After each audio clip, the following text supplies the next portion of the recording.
Este vídeo é um compilado com todas as histórias do livro de Juízes. Que Deus fale o seu coração ao longo desta narrativa incrível.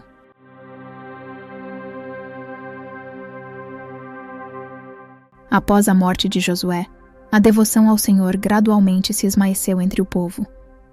Uma nova geração surgiu, alheia às maravilhas e aos preceitos do Altíssimo, e acabaram por se voltar à adoração de Baal. Profundamente entristecido com a infidelidade do seu povo, Deus permitiu que um rei estrangeiro viesse e dominasse sobre eles por 8 longos anos.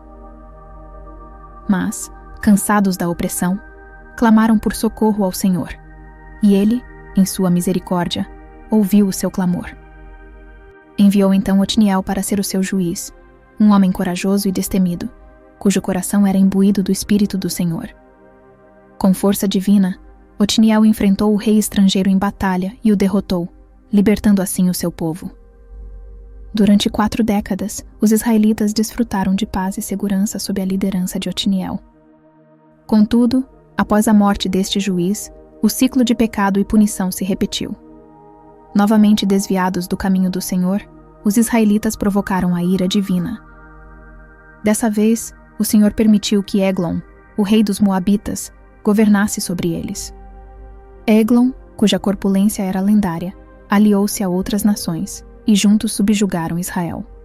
Por 18 anos, o povo viveu sob o domínio opressor de Moabe. Novamente, clamaram os filhos de Israel por misericórdia divina e socorro. E desta vez, o Senhor enviou-lhes um juiz chamado Eude, homem de mão esquerda, cuja destreza era tão notável quanto incomum. Chegara o momento em que os israelitas deveriam enviar tributo ao rei Eglon, e Eude tomou para si essa tarefa. Porém, em segredo, forjou uma espada de lâmina dupla, de apenas 18 polegadas de comprimento, e ocultou-a sob as vestes, à sua direita. Em companhia de alguns homens, dirigiu-se à corte do rei. Após apresentarem o tributo, preparavam-se para deixar o palácio quando Eude, com semblante grave e voz sussurrante, solicitou uma audiência privada ao rei. Com uma expressão intrigada, Eglon concordou e ordenou que todos deixassem a sala, permanecendo a sós com o mensageiro israelita. O rei, satisfeito com a abordagem de Eude, dispensou seus guardas e conduziu o mensageiro pelas escadas até um alpendre fechado, onde a brisa suave proporcionava alívio do calor. Ali, assentou-se em seu trono, atento às palavras que seriam proferidas. Eude, com voz firme e olhar decidido, declarou: "A mensagem que trago é do Senhor." O rei, curioso, ergueu-se de seu assento, e Eude, com agilidade surpreendente, mergulhou a mão esquerda em suas vestes e retirou a espada de sua lateral direita. Em um movimento certeiro, a lâmina penetrou o estômago de Eglon. O peso do monarca fez com que a gordura envolvesse a arma, tornando difícil sua remoção. Assim, enquanto o rei tombava ao chão, seu ventre se abriu, expondo suas entranhas. Os servos, aguardando pacientemente, finalmente perceberam que algo estava errado. Encontraram uma chave enferrujada, esquecida em uma das mesas de pedra, e com dificuldade abriram a porta maciça que levava ao aposento do rei. O ar estava pesado ali dentro, impregnado com o aroma de incenso e óleos preciosos que o rei costumava usar. Ao entrar, suas vozes murmurantes silenciaram abruptamente ao verem seu senhor, o rei Eglon, prostrado no chão frio, a face pálida e o corpo imóvel. Uma poça de sangue se espalhava ao redor de seu corpo, manchando o tapete luxuoso que adornava o aposento. Seus olhos estavam vidrados, fixos em algum ponto no teto adornado com pinturas de cenas de batalha.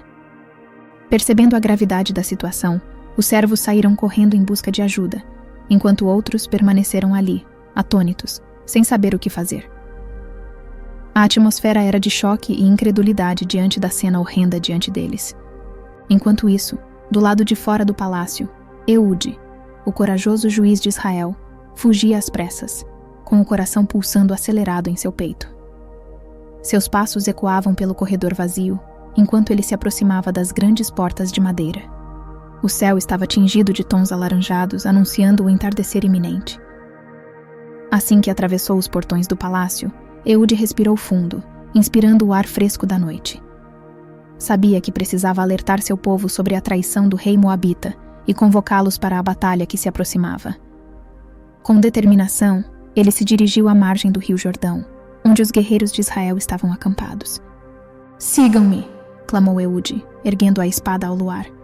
"O Senhor nos entregou os moabitas. É hora de lutarmos pela nossa liberdade."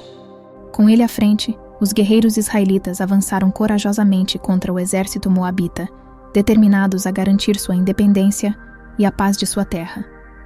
Por conta dessa batalha, os moabitas foram subjugados a servir Israel, e o povo viveu em paz por 80 anos. No tempo após a morte de Eude, Israel mergulhou novamente em pecado, desviando-se dos caminhos do Senhor. Em sua justiça, o Todo-Poderoso permitiu que fossem entregues nas mãos de um rei cananeu, cujo domínio opressivo pairou sobre a nação por 2 décadas inteiras. Este monarca cruel e impiedoso governava com mão de ferro, espalhando temor por onde passava. Seu exército, composto por 900 carruagens de ferro, era liderado por um comandante temido em toda a região, Sísera. No meio dessa escuridão, uma luz brilhava na figura da profetisa Débora.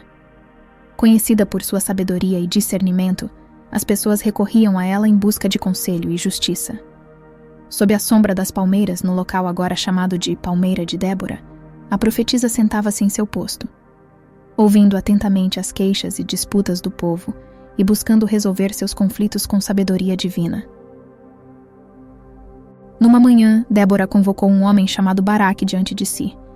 Com autoridade divinamente inspirada, ela proferiu as palavras do Senhor. "O Eterno tem uma missão para ti, ó Baraque. Reúna 10.000 homens e dirija-se ao Monte Tabor. Lá, Sísera, com suas carruagens e exército, virá ao teu encontro para a batalha. Mas não temas, pois o Senhor entregará o inimigo em tuas mãos." As palavras ecoaram como trovões na mente de Baraque, e seu coração encheu-se de determinação e fé. Baraque, com uma mistura de determinação e ansiedade, dirigiu-se a Débora, a profetisa, cuja sabedoria era tão conhecida quanto o brilho do sol no meio do dia.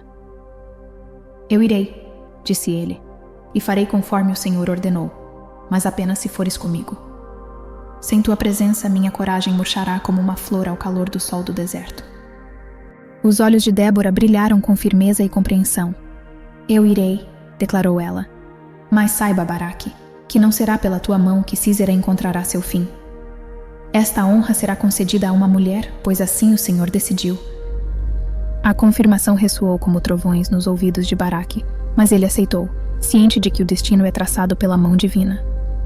Com a determinação de um líder e a orientação de uma profetisa, Baraque reuniu seus homens, formando um exército que parecia tão vasto quanto os campos que se estendiam diante deles. Juntos, eles escalaram o Monte Tabor, erguendo-se como gigantes perante o imenso céu.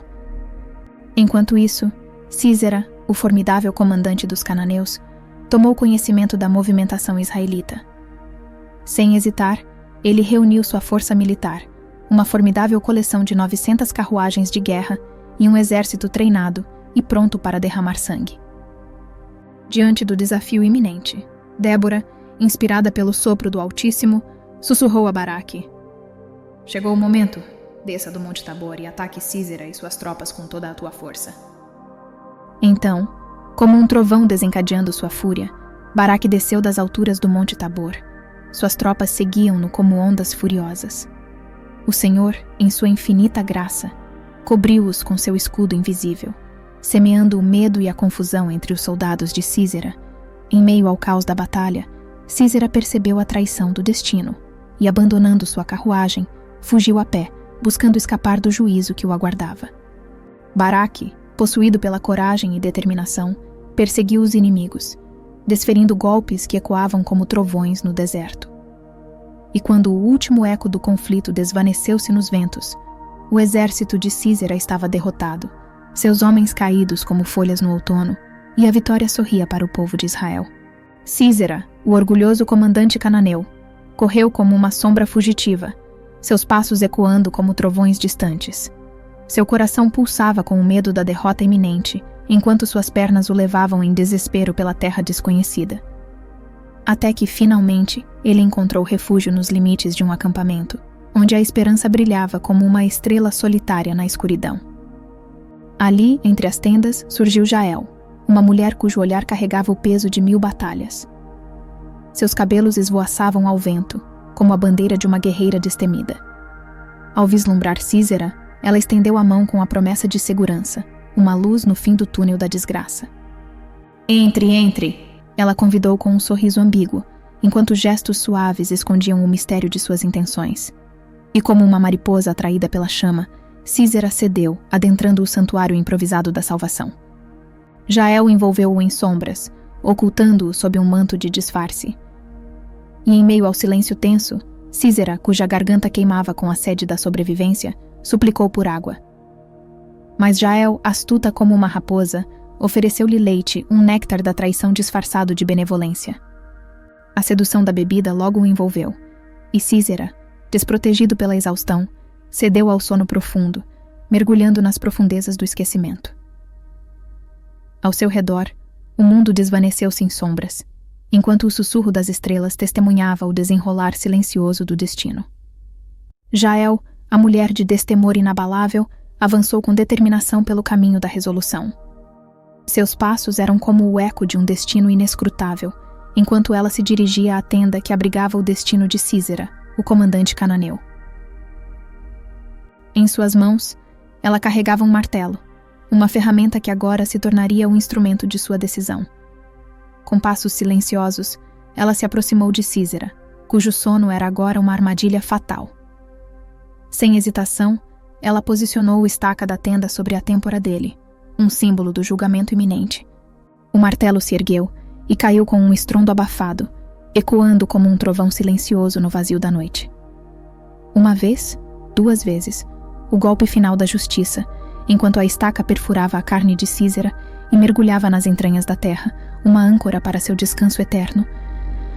Enquanto o destino de Císera era selado na penumbra da tenda, Baraque, o líder de Israel, seguia em sua busca incansável. Seus passos o levaram à tenda de Jael, onde a verdade aguardava sua descoberta. E lá, diante de seus olhos, jazia Císera, imóvel e frio, com a estaca da tenda cravada em sua têmpora, uma sentença final para seus atos malignos. E assim, Israel triunfou sobre os cananeus, e a paz reinou sobre a terra por 4 décadas, um testemunho da justiça que prevalece mesmo nos momentos mais sombrios da história humana. Nos confins de Israel, onde a sombra da opressão se erguia como um véu sombrio sobre a terra, os midianitas espalhavam sua influência como um enxame voraz, devorando os frutos da terra e deixando para trás apenas desolação e desespero. Por 7 longos anos, sua presença era como a mão de um invasor implacável, esmagando a esperança e levando o povo à beira do abismo da desesperança. Entre os muitos aflitos estava Gideão, um homem cujo espírito ainda ardia com a chama da resistência, mesmo nas sombras da adversidade. Oculto da vista dos midianitas, ele trabalhava diligentemente, buscando garantir o sustento de sua família em meio ao caos que engolia a terra. No entanto, nem mesmo seu esconderijo estava isento do toque gélido do medo que assolava a nação.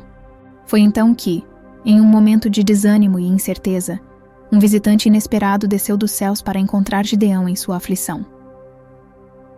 Sob a sombra protetora de um carvalho antigo, o anjo do Senhor se manifestou, irradiando uma presença divina que envolveu o ambiente em uma aura de transcendência. "O Senhor está contigo, ó valente guerreiro", proclamou o anjo, suas palavras ecoando como um clarão de esperança na escuridão da desesperança. Mas diante da magnitude da aflição que cercava o povo de Israel, Gideão não pôde conter sua angústia e questionou o propósito divino em meio ao sofrimento que os envolvia. As palavras de incredulidade escaparam de seus lábios, como um grito de angústia ecoando pelos corredores do templo. O coração de Gideão palpitava com uma mistura de temor e reverência, enquanto o mensageiro celestial revelava o propósito divino que recaía sobre seus ombros.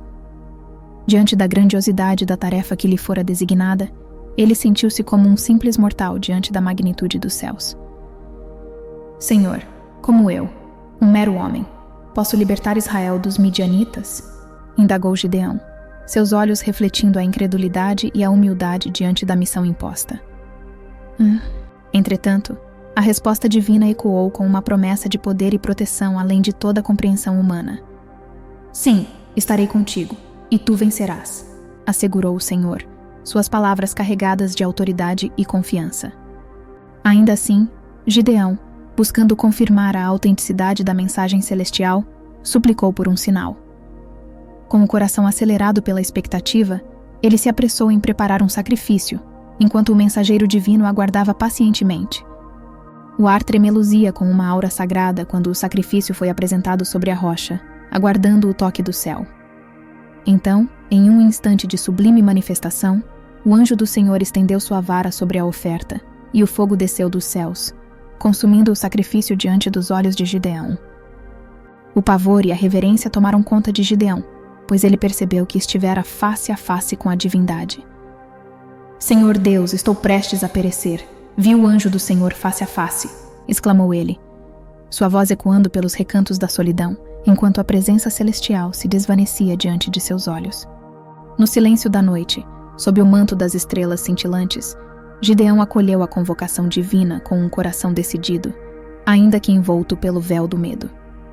As palavras do Senhor ressoavam em seus ouvidos, dissipando as sombras da incerteza com a promessa de proteção divina. Com passos cautelosos, ele se dirigiu ao altar proibido de Baal, erguido pelo temor e pela superstição. O coração de Gideão pulsava com uma mistura de determinação e ansiedade, enquanto seus dedos ágeis desmantelavam os símbolos da idolatria sob o manto da escuridão. Cada golpe da marreta ecoava como um trovão silencioso na quietude da noite, enquanto o altar ímpio sucumbia diante da vontade de Deus. Gideão sentia o peso da responsabilidade sobre seus ombros, mas sua devoção ao Senhor era mais forte do que qualquer temor terreno. Ao amanhecer, os primeiros raios de sol revelaram a transformação que ocorreu sob o véu da noite.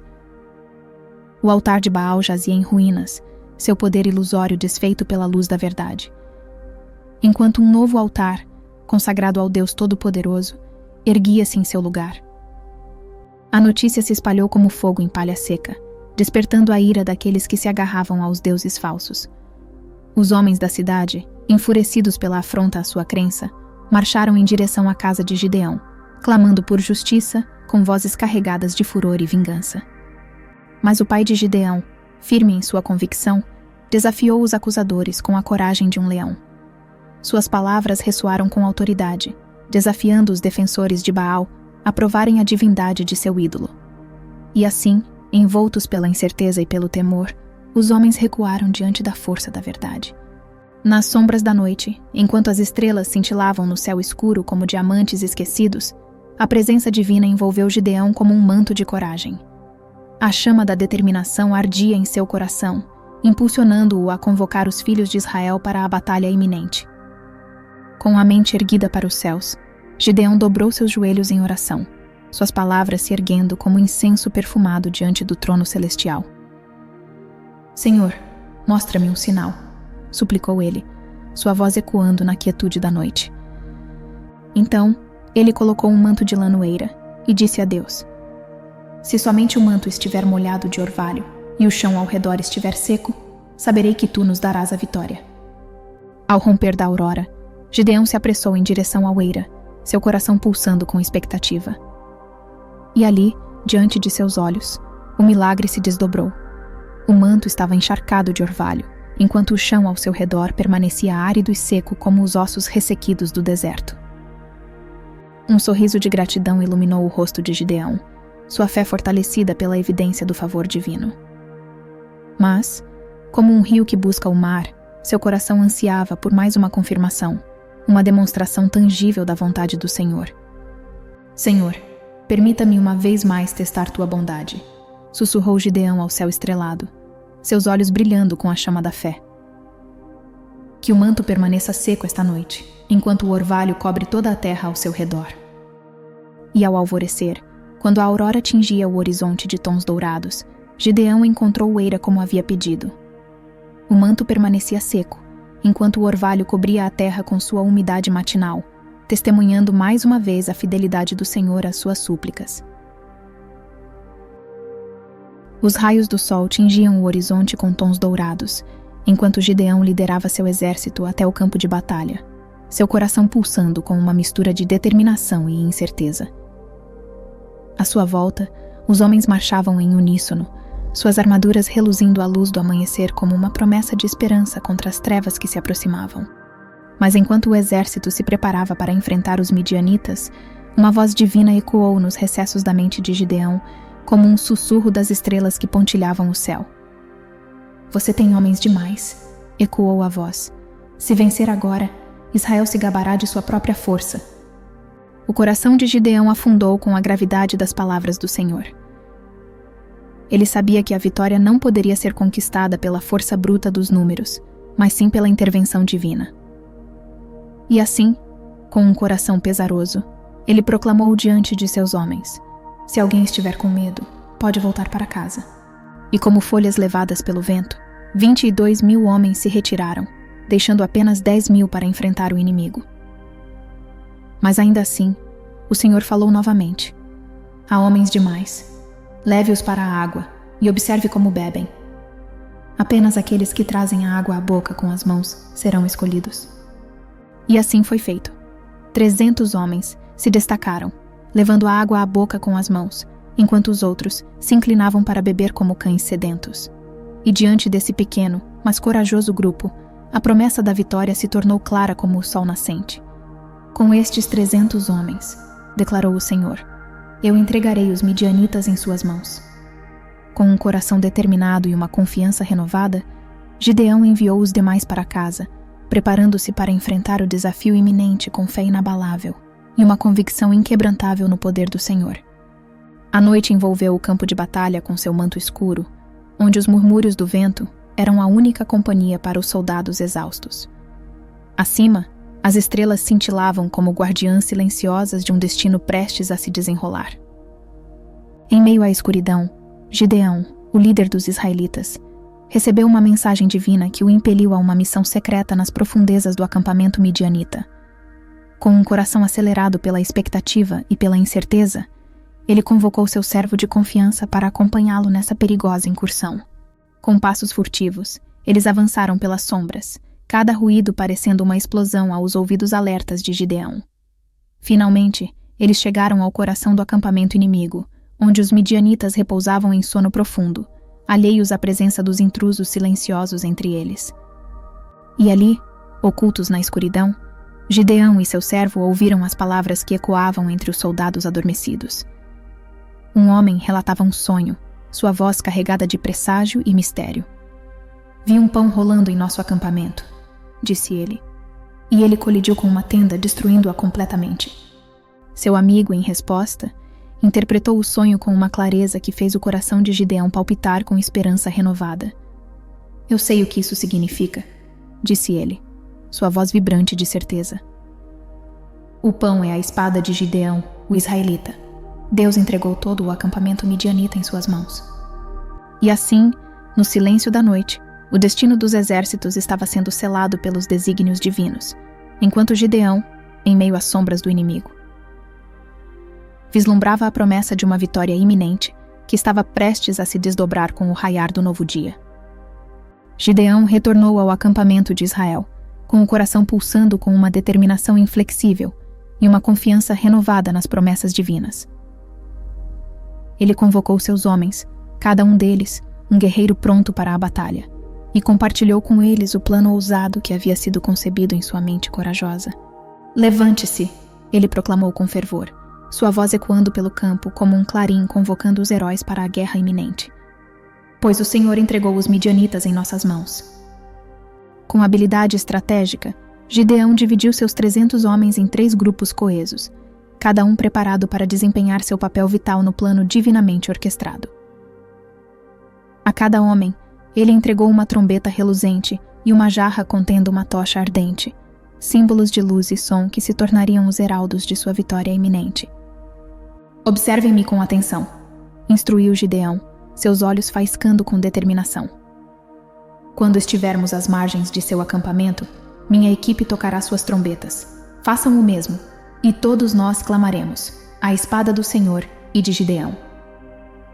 Então, com precisão milimétrica, Gideão posicionou cada grupo em 3 lados do acampamento inimigo, envolvendo-o em um abraço implacável de justiça divina. Quando todos estavam em seus lugares designados, o grupo de Gideão soou suas trombetas, um som estridente que ecoava como um trovão na noite silenciosa. As jarras foram quebradas, revelando as chamas que dançavam com um fogo sagrado. Os outros 2 grupos seguiram o exemplo, cada homem erguendo sua tocha flamejante e suas trombetas, seus corações pulsando com uma mistura de fé e coragem. A espada do Senhor e de Gideão, eles clamaram em uníssono, suas vozes ressoando como um hino de triunfo antes mesmo de a batalha começar. O que se seguiu deixou o exército midianita em completo choque. O pânico se apoderou deles, e começaram a correr desordenadamente, clamando freneticamente por socorro enquanto tentavam escapar do emaranhado de trombetas e tochas flamejantes. Os homens de Gideão, embalados pelo estrondo ensurdecedor de suas trombetas, testemunharam o caos que se desenrolava diante deles. Os midianitas, tomados pelo desespero, empunharam suas espadas em uma tentativa frenética de se defender, mas foi em vão. O tumulto do acampamento inimigo transformou-se em um redemoinho de violência auto-infligida, cada guerreiro se voltando contra seu próprio irmão de armas. Em meio à confusão, Gideão convocou os demais homens de Israel, que se lançaram em perseguição aos midianitas fugitivos. Com a bênção divina pairando sobre eles, avançaram com determinação implacável, suas vozes unidas em um clamor de vitória iminente. O dia se tornou um testemunho vivo do poder de Deus sobre os exércitos humanos. Os midianitas foram derrotados, sua ameaça desfeita diante da intervenção divina que favorecia Israel. Após o fragor da batalha, os corações dos israelitas ansiavam por um líder forte, alguém que os guiasse e os protegesse.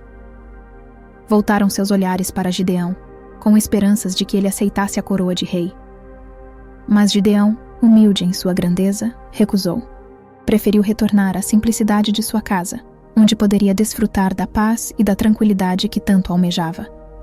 E assim, Israel viveu em paz e prosperidade durante 4 décadas, sob a sombra da memória de Gideão, o herói que desafiou exércitos e conquistou vitórias com a ajuda do próprio Deus. Após anos de batalhas e vitórias, a casa de Gideão floresceu com a alegria da paternidade. Sob os raios dourados do sol, o patriarca contemplava com orgulho seus 70 filhos, frutos de amor e devoção. No entanto, entre os muitos rebentos, uma sombra escura se erguia, trazendo consigo o prenúncio de tragédia. Abimeleque, um filho nascido de uma concubina em Shequém, ansiava por poder e glória. Astuto e ambicioso, ele buscava o trono de seu pai, disposto a trilhar qualquer caminho que o conduzisse à realeza. Após a partida de Gideão para os braços da eternidade, Abimeleque, movido por ambições desmedidas, dirigiu-se aos anciãos de Shequém. Com palavras sedutoras, ele os convenceu de que era o herdeiro legítimo do trono, uma escolha mais digna do que os 70 filhos de seu pai. Os homens de Shequém, cegos pela promessa de poder, aclamaram-no como seu rei. Para selar a aliança, ofereceram-lhe 70 moedas de prata, um tributo ao deus Baal que ecoava em seus corações ávidos por poder. Abimeleque, agora coroado, não hesitou em erguer sua própria guarda pessoal, uma legião de mercenários prontos para fazer sua vontade. Com crueldade implacável, ele ordenou a execução dos 70 filhos de Gideão, eliminando qualquer ameaça à sua ascensão ao trono. Contudo, um filho escapou de sua fúria assassina. Jotão, o mais jovem dos herdeiros de Gideão, sobreviveu ao massacre e clamou contra a injustiça cometida pelos homens de Shequém. No alto de uma montanha, entre as sombras da noite, sua voz ecoou como um trovão, alertando sobre os perigos da ganância e da traição. Enquanto Shequém celebrava a coroação de Abimeleque com banquetes e festividades, a voz de Jotão ressoava como um eco sombrio, advertindo sobre as consequências nefastas da escolha feita pelos homens. A disputa pelo trono de Israel havia começado, mergulhando a terra sagrada em uma espiral de intriga e violência. À sombra de uma noite estrelada, Jotão ergueu sua voz em um clamor de advertência. Em meio às folhas das árvores e ao murmúrio do vento, sua parábola ecoou pelas colinas, penetrando nos corações daqueles que ouviam. Oliveira, disse ele com um tom de desdém, tu és nobre e prodigiosa, teus frutos alimentam e teu óleo abençoa. Mas tua grandeza não reside na imposição do poder. As árvores escutavam atentamente, seus galhos curvados sob o peso das palavras de Jotão. Figueira, tua doçura encanta, e teus frutos são deleite aos paladares mais exigentes. mas tua missão não é a soberania sobre os homens. A brisa noturna sussurrava entre os ramos, ecoando a melodia das verdades proferidas. Videira, teus cachos são fontes de alegria, e teu vinho traz júbilo aos corações dos homens, mas teu dom não é o domínio sobre reinos. Era como se a própria natureza, em sua imponência silenciosa, ecoasse a sabedoria contida nas palavras de Jotão. Espinho, de ti não se espera doçura nem beleza. Teus espinhos são tua defesa e tua sombra, tua proteção. Mas tua ascensão ao trono trará desolação e dor aos que te cercam. Na penumbra da noite, os ouvintes ponderavam sobre as palavras do jovem, refletindo sobre os desígnios do destino e os perigos da ambição desmedida. A linhagem de Gideão fora manchada pelo sangue derramado, e a sombra de Abimeleque erguia-se sobre Israel, lançando uma sombra de incerteza sobre a terra sagrada. O luar banhava a cidade de Shequém com seu brilho prateado, enquanto murmúrios de conspiração preenchiam o ar noturno. Jotão, oculto entre as sombras das árvores antigas, observava com olhos alertas a trama que se desenrolava diante de seus olhos. Se esta é a vontade do destino, murmurou ele para si mesmo, que assim seja. Mas se é uma artimanha nefasta, que o fogo divino caia sobre Abimeleque e consuma seus intentos. O temor em seu coração impulsionou Jotão a fugir, pois sabia que seu meio-irmão não hesitaria em caçá-lo até os confins da terra. Abimeleque reinou sobre Israel por 3 anos, mas o destino tecia sua teia implacável. Deus, em sua justiça implacável, lançou um espírito maligno entre Abimeleque e os homens de Shequém, semeando discórdia e desconfiança entre eles. A revolta borbulhava como um vulcão adormecido, pronta para irromper a qualquer momento. Nos salões da cidade, os homens de Shequém se reuniam em banquetes suntuosos, embriagando-se com vinho e envenenando suas palavras com ódio e desdém pelo rei que haviam coroado. O prefeito, indignado com as blasfêmias que ecoavam pelas ruas, convocou Abimeleque, oferecendo-lhe sua aliança em troca de vingança. Juntos, eles tramaram o destino dos rebeldes, urdindo uma emboscada que selaria o destino da cidade em sangue e fogo. Na aurora daquela manhã fatídica, enquanto o sol espreitava timidamente por detrás das montanhas distantes, Abimeleque, envolto pela escuridão da noite anterior, urdia seu plano ardiloso com a precisão de um general experiente. Seus homens, sombras silenciosas entre as árvores, aguardavam o sinal para avançar.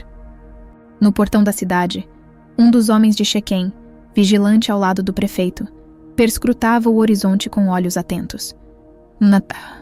Um movimento fugaz capturou sua atenção, despertando uma chama de alarme em seu coração. Veja, o que é aquilo? São homens vindo nos atacar? Indagou ele, apontando para a distância. O prefeito, observando as sombras se contorcendo nas encostas da montanha, tentou acalmar os temores crescentes. Não, meu amigo. Apenas sombras dançando ao sabor do vento matinal, respondeu ele, tentando dissipar o medo que se insinuava. Mas logo a ilusão se desfez. Um rugido de guerra ecoou pelos campos, anunciando a investida iminente. O homem, tomado pelo pânico, correu de volta para a segurança dos muros da cidade, clamando em desespero. Estamos sob ataque. Os inimigos estão entre nós. A batalha se estendeu por dias intermináveis, um turbilhão de violência que devorava vidas e esperanças. Finalmente, a cidade caiu, consumida pelas chamas da vingança de Abimeleque. Os sobreviventes, encurralados como ratos acuados, buscaram refúgio em uma torre imponente, erguida como um último bastião de resistência. Mas o destino tinha outros planos. Abimeleque e seus guerreiros, como fantasmas envoltos em mantos de fogo, cercaram a torre. Galhos retorcidos foram empilhados ao seu redor, transformando-a em uma pira funerária que devoraria a vida de mais de 1000 homens e mulheres naquele dia fatídico. A maldição de Jotão, como uma sombra sinistra, pairava sobre os destroços fumegantes da cidade de Shequém, testemunha silenciosa da carnificina desencadeada pela ambição desmedida e pelo ódio cego. Abimeleque, imbuído pelo fervor da conquista, observava com olhos ávidos os destroços fumegantes da cidade que um dia desafiara seu domínio. O sol, agora alto no céu, lançava seus raios dourados sobre as ruínas calcinadas, destacando a desolação que reinava ali. Com um gesto impiedoso, ele ordenou que seus homens espalhassem o sal sobre os escombros, como um sinal de sua ira e uma sentença final sobre aquele lugar outrora próspero. O sal, antigo símbolo de esterilidade e desolação, agora selava o destino da cidade rebelde, assegurando que nada ali florescesse novamente. Mas a fúria de Abimeleque não conhecia limites.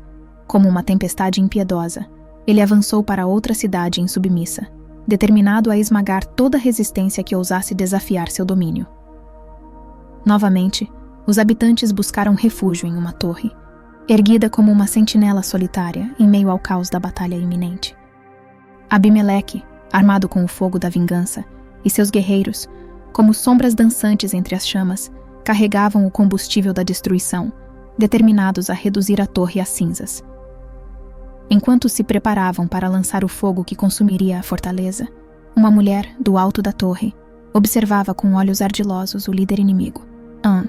Com um movimento repentino, ela ergueu uma pesada pedra de moinho e a deixou cair com força implacável sobre a cabeça de Abimeleque. O estrondo da pedra quebrando-se contra sua cabeça ecoou pelo campo de batalha, e o líder caiu de joelhos, envolto pela escuridão crescente de sua derrota iminente.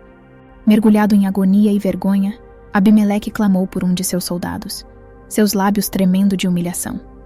"Rápido, mate-me com sua espada. Não quero ser lembrado como o homem que foi morto por uma mulher", suplicou ele, sua voz ecoando entre os escombros da cidade em chamas. Nos confins de Israel, em uma terra marcada pela desolação e pela sombra da desesperança, Jefté, filho de uma prostituta, mas com um pai de linhagem nobre, crescia entre os conflitos de sua própria identidade. Seu lar, outrora um refúgio, tornou-se palco de divisões e desdéns, à medida que seus meio-irmãos, envoltos pela sombra da inveja, o lançaram para fora, negando-lhe qualquer herança paterna. Assim, Jefté partiu, deixando para trás as memórias de um lar fragmentado e os suspiros de uma mãe que o viu partir com o coração dilacerado. Nas terras áridas e selvagens, ele encontrou refúgio entre os proscritos e os desgarrados, forjando-se como um guerreiro destemido nas fileiras de uma gangue de renegados. Enquanto isso, o povo de Israel, envolto pelas sombras da idolatria e da apostasia, mais uma vez se afastou dos caminhos do Senhor, inclinando-se diante de deuses estrangeiros. E em sua rebelião, a ira divina se fez sentir, quando os cruéis amonitas desceram sobre eles como um flagelo impiedoso, lançando sobre a terra sagrada o peso de sua opressão por 18 longos anos. Diante do clamor angustiado de seu povo, ecoando como um lamento através das montanhas, o Senhor, em sua soberania, permaneceu em silêncio. Não foi ele quem libertou Israel tantas vezes, não foram suas mãos que os guiaram nas horas mais sombrias. Mas agora, diante de sua infidelidade persistente, ele se manteve imóvel, desafiando-os a buscar socorro em suas próprias criações de barro. Assim, as vozes dos oprimidos ecoaram nos ventos áridos, implorando por uma libertação que parecia além de seu alcance. Enquanto o Senhor permanecia em silêncio, desafiando-os a enfrentar as consequências de sua própria rebelião. Nos campos áridos e nos vales escarpados de Israel, o murmúrio da desgraça pairava sobre o povo, enquanto a sombra dos amonitas se erguia como uma ameaça sinistra. Despojados de suas esperanças e mergulhados na escuridão de sua própria iniquidade, os filhos de Israel clamavam por redenção, clamando aos céus por uma intervenção divina que os libertasse do jugo opressor. Então, como uma brisa suave após a tempestade, uma mudança ocorreu nos corações do povo. Eles abandonaram seus ídolos falsos, prostrando-se diante do Deus Todo-Poderoso em arrependimento sincero. Com lágrimas nos olhos e um grito de angústia nos lábios, eles clamaram: "Faça conosco o que quiser, ó Senhor. Sabemos que pecamos, mas, por favor, livre-nos deste abismo." E diante daquele clamor, o Senhor, em sua infinita misericórdia, olhou para seu povo com compaixão. Ele não os abandonou à sua própria sorte, mas estendeu sua mão de graça sobre eles, restaurando-lhes a esperança e a promessa de uma nova alvorada. Enquanto isso, os amonitas avançavam impiedosamente sobre a terra de Israel, determinados a subjugar seu povo sob o peso de sua crueldade. E diante da iminência do conflito, os corações dos israelitas se encheram de desespero, pois não tinham um líder para conduzi-los à batalha. Em meio à agitação e ao tumulto, uma figura solitária emergiu das sombras do esquecimento. Era Jefté, o filho rejeitado, o renegado que encontrara refúgio entre os proscritos. Enviaram mensageiros até ele, implorando por sua liderança, rogando-lhe que conduzisse suas fileiras contra o inimigo que se aproximava. Mas as palavras de Jefté foram como um trovão estrondoso sobre o campo de batalha da história. Com um misto de indignação e amargura, ele respondeu aos apelos de seu povo, relembrando-lhes as cicatrizes de sua rejeição passada.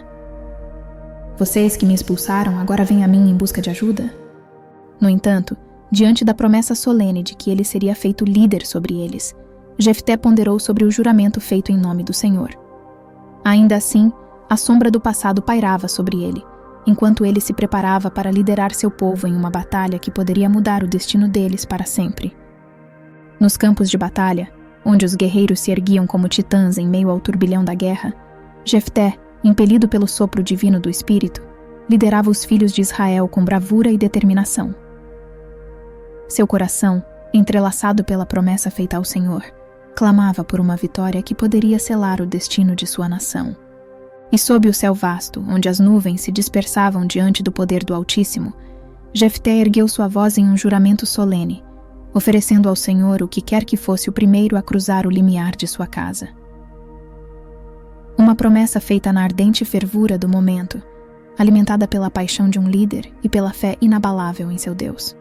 E o Senhor, em sua magnificência, ouviu o clamor de seu servo. Com o trovão da vitória ecoando pelos montes e vales, ele entregou os amonitas nas mãos de Jefté, permitindo que o brilho da justiça divina iluminasse o horizonte sombrio da batalha.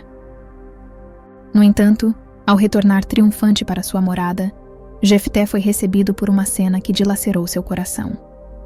Sua única filha, a joia preciosa de sua vida, emergiu de sua casa em uma dança jubilosa, celebrando a vitória de seu pai sobre os inimigos de Israel.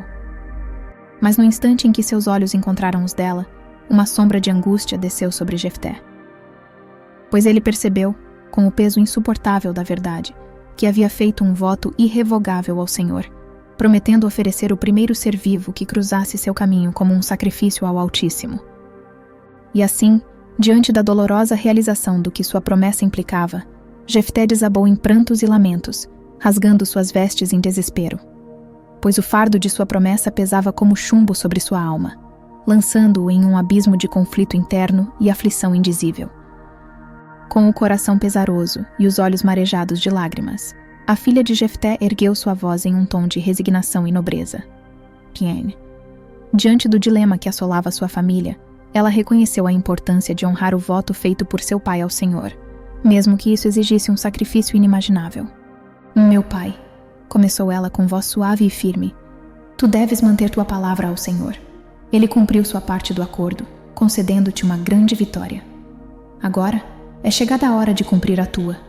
Apenas te peço uma coisa. Visto que nunca me casarei, permite-me ir aos montes com minhas amigas por 2 meses. Juntas, lamentaremos o fato de eu nunca me unir a um homem e experimentar a alegria de criar filhos. Compreendendo a nobreza e a determinação da filha, Jefté assentiu com pesar, permitindo que ela partisse em busca de consolo nos recantos isolados das colinas. Ali, entre a serenidade das montanhas e a suavidade da brisa, ela e suas amigas encontraram refúgio para sua dor, compartilhando lágrimas e palavras de conforto enquanto o tempo passava. Após 2 meses de luto e reflexão, a filha de Jefté retornou ao lar, pronta para cumprir o destino que lhe fora designado. Com coragem e resignação, ela se preparou para enfrentar o destino selado por seu voto e pela vontade do Senhor. E assim, em um ato de devoção e fidelidade, Jefté cumpriu sua promessa ao Senhor, oferecendo o sacrifício que havia prometido. A partir desse momento, a história da filha de Jefté ecoaria pelos séculos, tornando-se uma lembrança sagrada na memória de Israel, um testemunho eterno do poder da fé e do sacrifício. Nas terras atribuídas à tribo de Dan, havia um homem cuja esposa sofria com a angústia da infertilidade. Era um período sombrio em Israel, sob o jugo dos filisteus, cuja opressão lançava uma sombra sobre a terra sagrada. Mas em meio às trevas, uma luz brilhante desceu do céu para iluminar o caminho dessa família aflita. Era o anjo do Senhor que apareceu à mulher, envolvendo-a em uma aura celestial. Com palavras suaves e proféticas, ele anunciou uma promessa de esperança. Em breve, conceberás e darás à luz um filho. Este filho será consagrado como nazireu desde o ventre materno. Portanto, guarda-te. Não bebas vinho, nem comas nada que viole a lei de Moisés. E que jamais a lâmina toque os cabelos de teu filho, pois ele será o libertador de Israel dos filisteus. Tremulando diante da presença divina, a mulher não reconheceu o mensageiro celestial. Em êxtase, correu ao encontro de seu marido, cujo coração saltou de júbilo ao ouvir as palavras proféticas de sua amada. Um homem de Deus veio a mim, relatou ela, e anunciou que nós conceberemos um filho. Ele ordenou que eu me abstenha de vinho e de qualquer alimento proibido pela lei de Moisés. E não devemos cortar os cabelos de nosso filho, pois ele será consagrado desde o nascimento como nazireu, destinado a libertar Israel dos filisteus. Em meio aos campos dourados, onde o sol dançava sobre os trigais ondulantes, a mulher aguardava em silêncio, envolta pela promessa celestial que acariciava sua alma como uma brisa suave.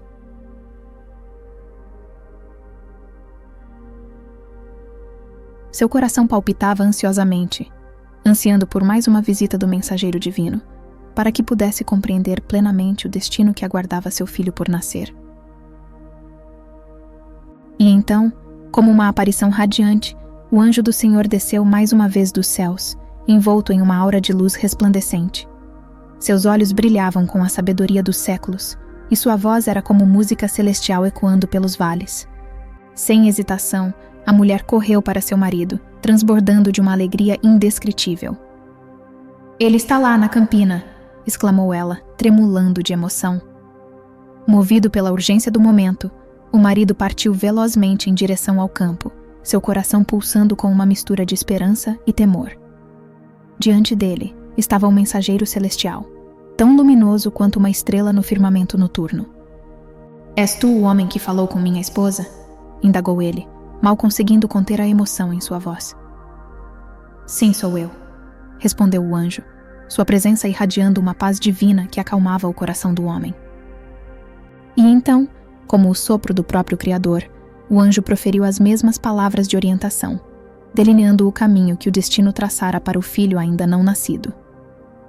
Confiante na providência divina, o homem convidou o mensageiro celestial a permanecer e compartilhar de sua hospitalidade terrena.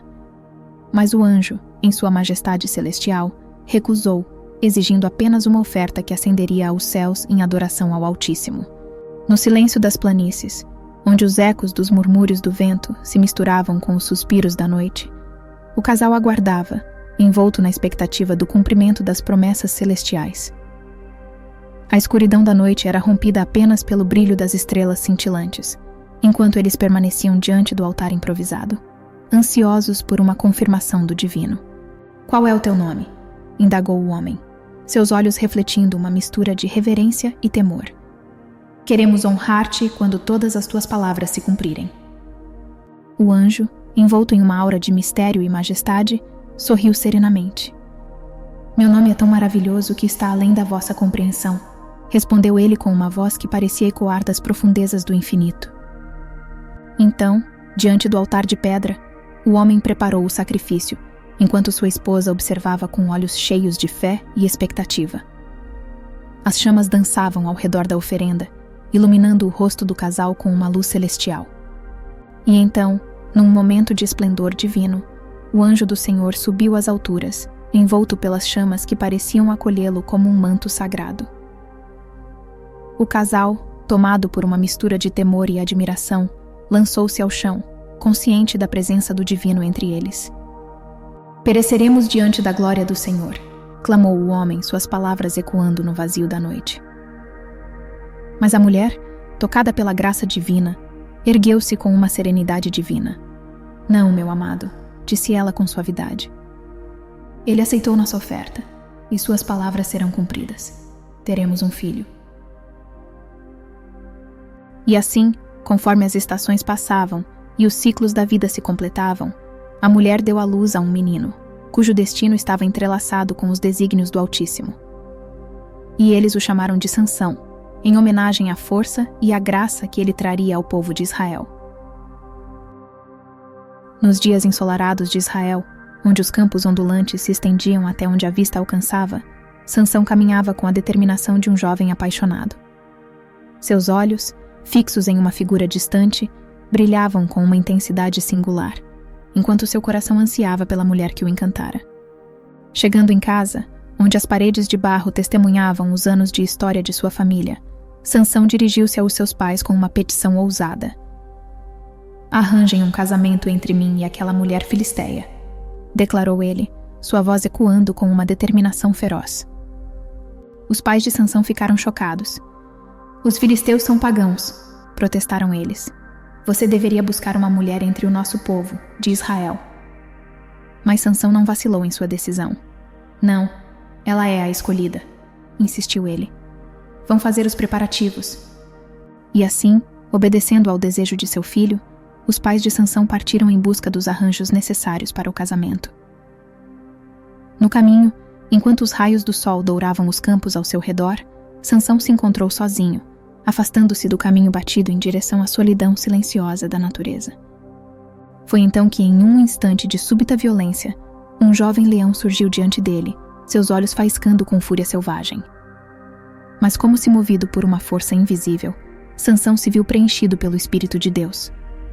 Com um rugido desafiador, ele enfrentou a fera, suas mãos poderosas agarrando a juba do leão, enquanto sua força divina se manifestava em um ato de poder indomável. O leão, uma vez temido, foi despedaçado como se fosse uma presa insignificante nas mãos do jovem herói. Sem mencionar uma palavra sobre o encontro sobrenatural, Sansão retornou aos seus pais, seu semblante impassível escondendo o fogo interior que ardia em seu coração. Juntos, eles prosseguiram com os preparativos para o casamento, inconscientes do papel que o destino reservara para o jovem herói de Israel. No dia do casamento, enquanto o sol derramava seus raios dourados sobre a paisagem serena de Israel, Sansão e seus pais embarcaram na mesma jornada que haviam feito antes. À medida que avançavam pela trilha familiar, Sansão sentiu a familiaridade da terra sob seus pés, o ar vibrando com a promessa de um novo começo. Chegando ao lugar onde havia enfrentado o leão, Sansão mais uma vez se afastou dos seus pais, sua determinação oculta sob uma calma aparente. Enquanto contemplava o local da batalha passada, um lampejo de surpresa cruzou seu rosto quando seus olhos pousaram sobre o corpo do leão, agora sem vida. Mas o que o deixou verdadeiramente perplexo foi a descoberta que se revelou diante dele. Um enxame de abelhas, como artesãs diligentes, havia transformado o corpo do leão em um santuário de mel. Sansão, tomado por uma mistura de espanto e admiração, estendeu a mão e colheu um pouco do doce néctar dourado, sorvendo-o com deleite. Em seguida, decidiu compartilhar sua descoberta com seus pais, sem revelar a origem incomum do mel. Enquanto o tempo passava, 30 jovens filisteus chegaram à festa de casamento, trazendo consigo uma energia vibrante e um espírito de celebração. Durante 7 dias, os sons da música e da alegria encheram o ar enquanto os convidados se entregavam à festividade. No entanto, a atmosfera festiva foi interrompida quando Sansão propôs um enigma, desafiando os filisteus a decifrá-lo dentro do prazo estipulado. Com uma promessa de recompensa extravagante, ele provocou a curiosidade e a determinação dos presentes, lançando uma sombra de mistério sobre a festa nupcial. Os olhares dos jovens filisteus brilhavam com determinação quando se reuniram diante de Sansão, prontos para decifrar o enigma que ele lançara sobre eles. Com um misto de ansiedade e confiança, eles clamaram: "Estamos prontos, conte-nos o enigma." Sansão, envolto em mistério, lançou seu enigma ao vento, suas palavras carregadas de significado oculto e desafio.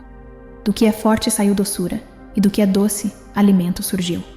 Durante 3 dias, os jovens filisteus mergulharam profundamente na busca pela verdade que se escondia por trás das palavras enigmáticas de Sansão.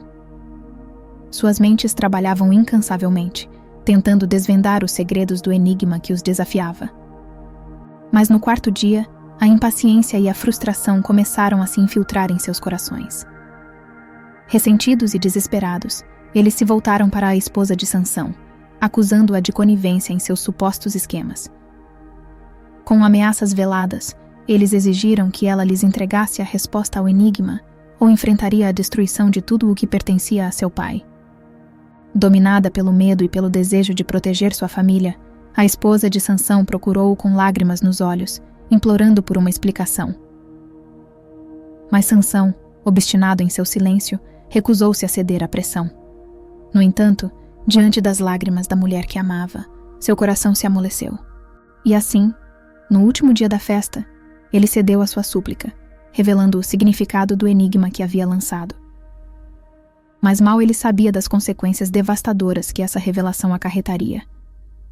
Pois a esposa, consumida pelo desejo de agradar aos seus conterrâneos, correu imediatamente para compartilhar o segredo que ele confiara a ela, desencadeando uma série de eventos que mudariam o curso da história. No crepúsculo daquela noite, quando as sombras começavam a envolver o ambiente, as vozes dos homens se ergueram em desafio diante de Sansão, ecoando pelas paredes da sala de festas. O que é mais doce do que o mel?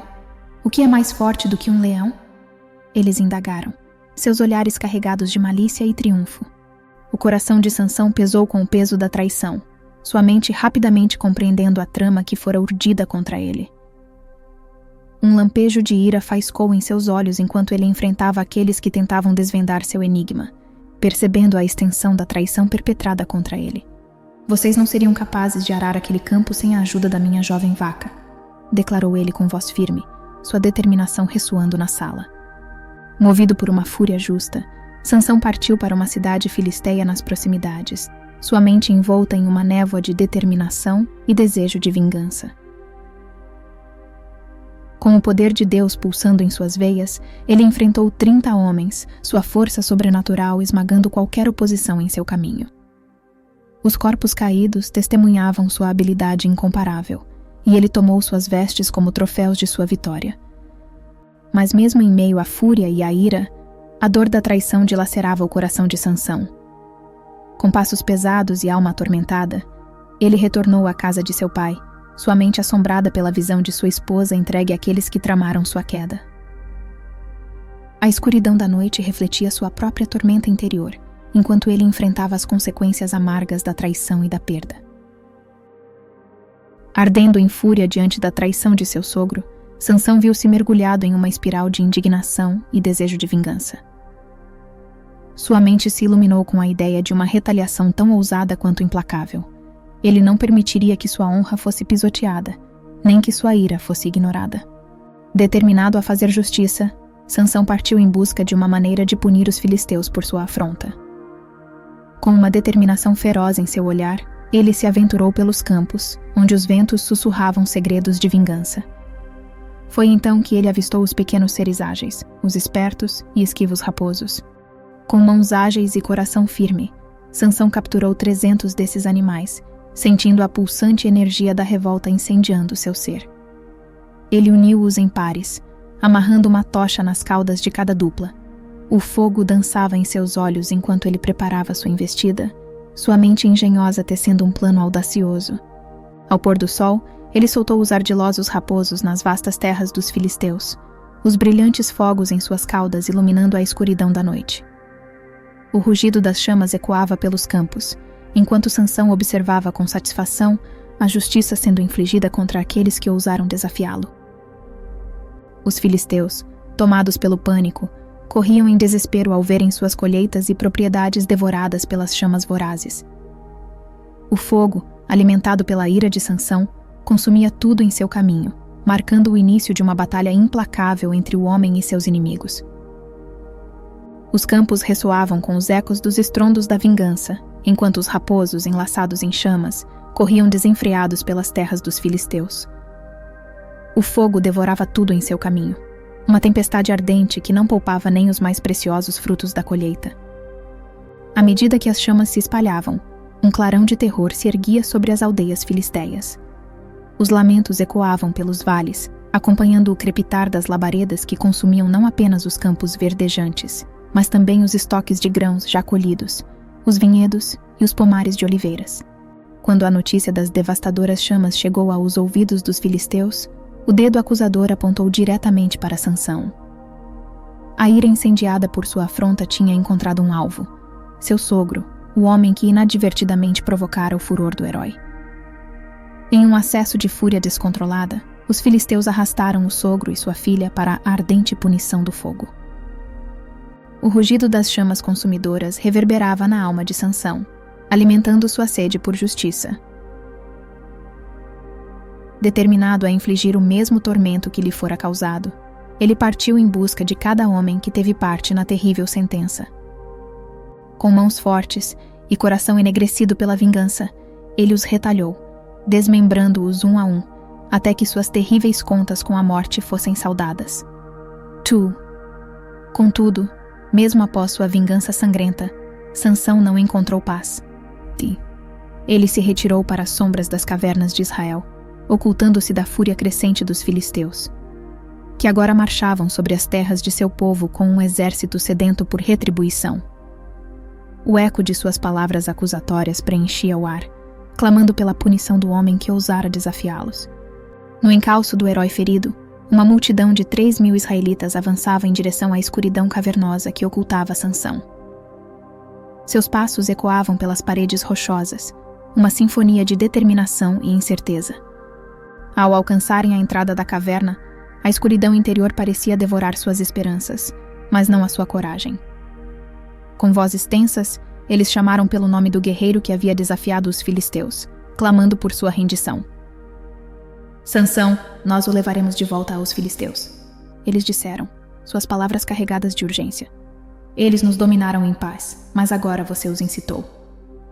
Sansão emergiu das sombras, seus olhos cansados refletindo a fadiga de uma luta constante. Eu irei com vocês, ele concordou, sua voz ecoando na escuridão da caverna. Mas jurem que não vão me matar. Os israelitas assentiram, prometendo-lhe vida, mas não liberdade. Com mãos trêmulas, eles o amarraram com cordas novas, símbolos frágeis de sua submissão iminente, e o conduziram para fora da escuridão. Quando os filisteus finalmente o tiveram em suas garras, um clamor de triunfo irrompeu de suas fileiras, ecoando pelas colinas como um troféu de sua vitória iminente. Mas o destino tinha outros planos. Um fogo interior, uma chama ancestral, despertou dentro de Sansão. A presença divina o inundou, enchendo-o de força sobre-humana. Com um rugido de fúria e determinação, ele despedaçou as cordas que o mantinham aprisionado, libertando-se com um ímpeto selvagem. Em um frenesi de vingança, ele arrancou a mandíbula de um jumento caído e avançou impiedosamente para o meio da multidão filisteia. Seu golpe era rápido e mortal, ceifando as vidas de 1.000 homens que ousaram desafiá-lo. Após a carnificina, ele descartou a mandíbula, seu corpo banhado em suor e sangue. Levantando os olhos para os céus escuros, ele gritou em desafio e súplica.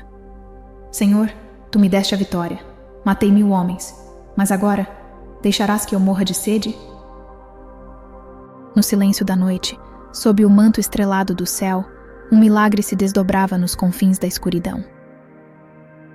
Uma rocha antiga, silenciosa guardiã da terra árida, cedeu sob a pressão invisível de uma força divina. Com um estalo ensurdecedor, o véu de pedra se partiu, liberando uma torrente de água cristalina que jorrou vigorosamente para a superfície árida. Sansão, exausto pela batalha incansável contra os filisteus, ergueu-se da terra ressequida para testemunhar o milagre diante de seus olhos. Com um sorriso de gratidão, ele se lançou em direção ao riacho recém-nascido, a água fresca e revigorante saciando sua sede e renovando suas forças. Ao longo de 2 décadas, ele governou como juiz sobre Israel, uma figura marcante no turbulento panorama político da região. Mas, apesar de sua liderança, as sombras dos filisteus ainda pairavam sobre a terra, uma lembrança constante da opressão que oprimia seu povo. Em uma noite, tentado pela luxúria e desviado pelo desejo, Sansão vagou pelas ruas escuras de uma cidade filisteia em busca de prazer passageiro. Seu nome era sussurrado pelas sombras, despertando temor e cobiça nos corações dos habitantes da cidade proibida. Ao amanhecer, quando a luz pálida começou a atingir o horizonte, as portas da cidade se fecharam, armadilhas silenciosas preparadas para capturar o intruso noturno. Mas Sansão, o indomável, não seria aprisionado tão facilmente. No silêncio da madrugada, enquanto o mundo dormia, ele se ergueu para partir. O portão, símbolo da autoridade filisteia, se erguia imponente em sua frente. Com um rugido de desafio, ele se lançou contra o portão, suas mãos poderosas arrancando-o das dobradiças enferrujadas.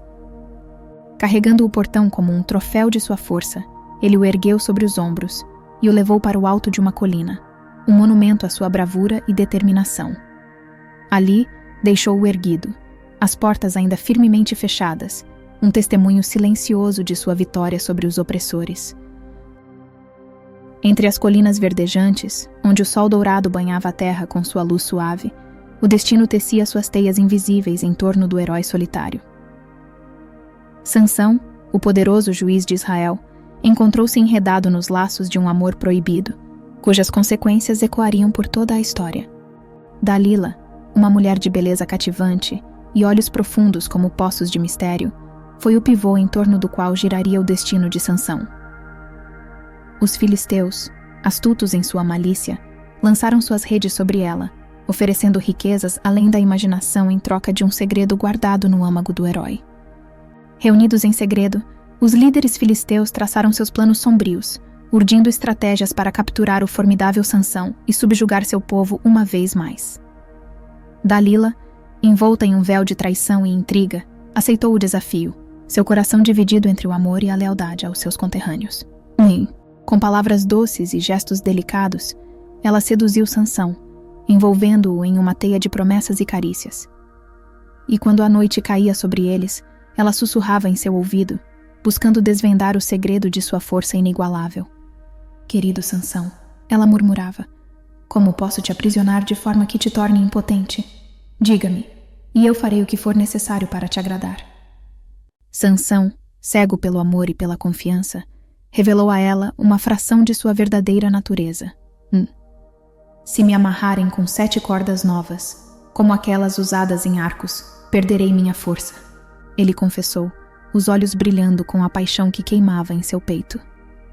Dalila, com a promessa da recompensa reluzindo em sua mente, enlaçou Sansão com as cordas recém-fabricadas, seu coração oscilando entre o remorso e o dever. E quando as sombras da traição se adensaram ao seu redor, ela gritou, com fingida angústia, as palavras que selariam o destino de Sansão. Sansão, os filisteus estão aqui. Um rugido de fúria e desespero ecoou pela noite, enquanto Sansão se libertava das cordas como se fossem teias de aranha, sua força inabalável uma testemunha de sua devoção a Israel. Mas o preço da traição já havia sido pago, e as sombras do perigo se aproximavam rapidamente. Dalila confrontou Sansão com as palavras que ecoariam como trovões em sua mente. Você mentiu para mim, ela acusou, seus olhos ardendo com uma mistura de mágoa e desespero. Por que brincar comigo assim? Me diga como posso te prender. Sansão, ciente do perigo que espreitava por trás das palavras de Dalila, ponderou por um momento antes de responder. A chave está em cordas novas, mas apenas aquelas que não foram usadas para nada mais. Se eu for amarrado com cordas novas, serei como qualquer outra pessoa. Determinada a descobrir o segredo da força de Sansão, Dalila não hesitou. Ela pegou algumas cordas novas e o amarrou com firmeza, enquanto os guardas, ocultos em sua tocaia, observavam com expectativa. Com um grito ensaiado, ela anunciou a chegada dos filisteus, aguardando ansiosamente a revelação do mistério. Mas Sansão, impulsionado por uma força além do comum, rompeu as cordas como se fossem fios de seda, sua determinação inabalável um testemunho de sua vontade indomável. O olhar de Dalila se encheu de desalento e frustração. Você só me vê como uma piada, ela lamentou, seu coração pesando com o fardo da traição. Por que continua mentindo para mim? Agora me diga como posso te prender. E Sansão, cedendo à pressão implacável, revelou a verdadeira fonte de sua força incomparável. É meu cabelo, ele admitiu, sua voz carregada de resignação. Se você tecer minhas 7 tranças com a teia de um tear, serei tão fraco quanto qualquer outro homem. Determinada a não perder essa chance derradeira, Dalila esperou pacientemente até que Sansão caísse no sono. Então, com mãos habilidosas e coração pesaroso, ela teceu suas tranças na teia do tear, preparando-se para o momento crucial. Com um chamado angustiado, ela despertou Sansão do seu sono, aguardando com expectativa o desenrolar do destino. Mas ao sentir a pressão em seu cabelo, Sansão se ergueu com uma força renovada, desfazendo o trabalho de Dalila em um instante. Dalila, envolta pela escuridão da noite e os suspiros inquietos do vento, confrontou Sansão com palavras que ecoavam entre a decepção e a mágoa. "Como você pode dizer que me ama se não confia em mim?" ela questionou, seus olhos cintilando com uma mistura de tristeza e indignação. "3 vezes você riu de mim, mentindo. Por que não pode confiar em mim com o segredo de sua força?" Dia após dia, ela persistiu em suas súplicas, em seus pedidos insistentes, até que finalmente a muralha da resistência de Sansão começou a ceder. Sob o peso de suas palavras, ele se viu compelido a revelar a verdade que tanto tentara ocultar. "Eu sou o que nosso povo chama de Nazireu", ele confessou, seu tom impregnado de resignação. "Sou desde o nascimento. Meu cabelo nunca foi cortado, e é esse o segredo da minha força. Se alguém raspar minha cabeça, serei como qualquer outro homem." Dalila, ciente de que finalmente obtivera a verdade almejada, não hesitou em convocar os líderes filisteus. "Venham", ela ordenou, sua voz impregnada de triunfo. "Finalmente ele me revelou a verdade. Tragam meu dinheiro." E assim, os líderes filisteus correram até ela, carregando consigo a recompensa prometida. Mas o destino já estava traçado, e enquanto Sansão repousava com a cabeça em seu colo, um homem oculto na sombra emergiu e cortou suas 7 tranças douradas. Num instante, a força inigualável de Sansão o abandonou, deixando-o vulnerável e desprotegido. E Dalila, sem qualquer vestígio de remorso, lançou o grito que selaria o destino deles: "Sansão, os filisteus estão aqui." Enquanto a escuridão envolvia Sansão, ele se debatia desesperadamente, os braços buscando freneticamente alguma defesa invisível, alheio ao fato de que o sopro divino havia abandonado seu ser. Os filisteus, astutos e implacáveis, lançaram-se sobre ele como feras famintas, suas mãos ávidas o subjugando sem piedade. Impossibilitado de romper aquela prisão de carne e ossos que o aprisionava, Sansão viu-se mergulhado no abismo da impotência. Com brutalidade inaudita, os filisteus arrancaram-lhe os olhos, relegando-o à eterna escuridão. Arrastado para o cárcere, a fria pedra tornou-se sua única testemunha, enquanto dia após dia era compelido a girar a modo moinho, como um escravo destinado à servidão perpétua. Contudo, nos recônditos daquele lugar de sombras, o cabelo de Sansão começou a florescer novamente, cada fio uma promessa silenciosa de redenção e vingança. Enquanto isso, os filisteus, mergulhados na orgia de sua vitória, reuniram-se no templo de seu deus pagão, entregando-se aos prazeres da carne e da bebida até perderem-se na embriaguez. Foi então que alguém, motivado pelo escárnio cruel, clamou: "Tragam-nos Sansão, será motivo de grande zombaria." Assim, conduziram Sansão, agora um mero espectro de sua antiga glória, até o templo impregnado pelo aroma do sacrifício e do pecado. No entanto, seu coração, embora enfraquecido pelo sofrimento, ainda abrigava uma última chama de determinação. "Leve-me às colunas de sustentação", ele ordenou ao jovem que o acompanhava, seu tom ecoando com uma determinação serena, quase sobrenatural. Em um derradeiro ato de fé e coragem, Sansão ergueu suas mãos, emudecendo as preces silenciosas que ecoavam em sua alma torturada. "Ó Senhor Deus, concede-me forças apenas mais uma vez. Deixa-me pagar aos filisteus pela escuridão que me roubaram. Eu morrerei com eles." E assim, com um esforço titânico, ele abraçou as colunas de pedra, empurrando-as com toda a sua essência. O templo, monumento da arrogância filisteia, estremeceu sob a força implacável de sua determinação, e as colunas cederam, desencadeando uma avalanche de destruição. No clarão cegante da ruína que se seguiu, os filisteus, incluindo seus líderes mais proeminentes, foram tragados pela voracidade da queda. Mais vidas pereceram na morte de Sansão do que ele havia ceifado em toda a sua existência. Assim, encerrou-se o ciclo tumultuoso da vida do juiz de Israel, um homem cujo destino entrelaçou-se inexoravelmente com o da nação que ele jurara proteger. Sansão, o herói improvável, o juiz atormentado, cuja memória ecoaria através das eras, imortalizada na lenda de sua coragem e na ação de sua queda. Naquela era de juízes e incertezas, o nome de Mica ecoava pelas colinas da terra de Israel, envolto em segredos e desejos ocultos. Um homem de destemor, mas também de traição, Mica cedeu à tentação e furtou das entranhas de sua própria mãe um tesouro valioso, 1.100 peças de prata. No entanto, mal sabia ele que sua mãe havia lançado uma maldição sobre o ladrão desconhecido, e a culpa, como uma sombra sinistra, assombrava seus passos. Atormentado pelo peso de sua transgressão, Mica não tardou a devolver o que havia tomado, uma confissão silenciosa de sua culpa e um gesto de redenção. Sua mãe, tomada pela surpresa e pela gratidão, recebeu-o de volta com lágrimas de alívio e abraços de perdão. "Meu filho", ela murmurou, "eu não sabia que era você. Eu pretendia te dar isso de qualquer maneira." Contudo, ao invés de guardar o dinheiro devolvido, a mãe de Mica tomou uma decisão que selaria o destino de sua família. Com uma parte da prata, moldou um ídolo dourado, uma imagem para adornar o lar de seu filho. Com a outra parte, Mica providenciou roupas suntuosas, alimentos e provisões para um sacerdote, preparando o caminho para um culto profano em seu próprio lar. Foi nesse cenário de sombras e promessas que Jonatas, um jovem levita de Belém, cruzou o caminho de Mica. Sedento por um propósito, Jonatas vagava pela terra de Israel em busca de um lar e uma causa para chamar de sua. Ao encontrar abrigo sob o teto de Mica, uma amizade improvável floresceu entre os dois, tecendo laços de confiança e lealdade.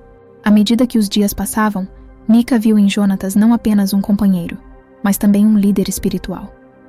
Uma ideia brotou em sua mente inquieta. "Permaneça aqui", ele disse a Jonatas, "e eu farei de você o sacerdote do meu ídolo. Eu te darei tudo o que precisa, roupas, refeições, um lugar para morar e até mesmo um salário." Jonatas, envolvido pela promessa de segurança e estabilidade, aceitou, tornando-se assim uma parte inseparável da família de Mica. Em meio às brumas do tempo, a tribo de Dan vagava em busca de um lar, uma terra onde pudessem fincar raízes e erguer seus lares. Desde os dias de Josué, não haviam encontrado um lugar para chamar de seu, uma terra que os acolhesse com os braços abertos.